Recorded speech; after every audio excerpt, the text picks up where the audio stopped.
உரப் பிரச்சனையை எடுத்துக்கொண்டால் உலக சந்தையில் உரத்தின் விலை அதிகரித்துள்ளது. இலங்கையில் உரத்தட்டுப்பாடு ஏற்படுவதற்கான வாய்ப்பு இல்லை. இந்த சந்தர்ப்பத்தில் பெருமளவு வண்டி உரமே தேவைப்படுகின்றது. டிஎஸ்பி, யூரியா, எம்ஓபி ஆகிய 3 உரங்களுக்கும் தட்டுப்பாடில்லை. குறிப்பிடத்தக்க அளவு உரம் நாட்டுக்கு கிடைக்கப்பெற்றுள்ளது. அந்த உரம் விநியோகிக்கப்பட வேண்டும். உலக சந்தையில் உரத்தின் விலை அதிகரித்தாலும் இலங்கையில் ஏற்கனவே கொண்டுவரப்பட்ட உரம்தான் விநியோகிக்கப்படுகிறது. அதனால் கூடுதல் விலைக்கு அதனை விற்பனை செய்ய முடியாது என்று இணக்கப்பாடு பெறப்பட்டுள்ளது.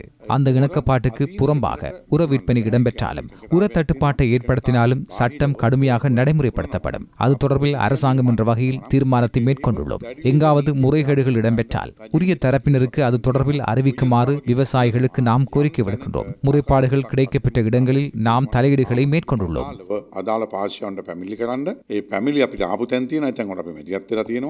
පොහොර ආනයනය කිරීමට කටයුතු කරනවා කියලා අපිට දැනගෙන තිබ්බ කොහොමද ගෙනල්ලාද තියෙන්නේ කොයි කාලේ වගේ ගෙනෙයිද யூரியா தொகை ஒன்று கொண்டுவரப்பட்டுள்ளது. 15,000 மெட்ரிக் டன் நாட்டுக்கு கொண்டுவரப்பட உள்ளது.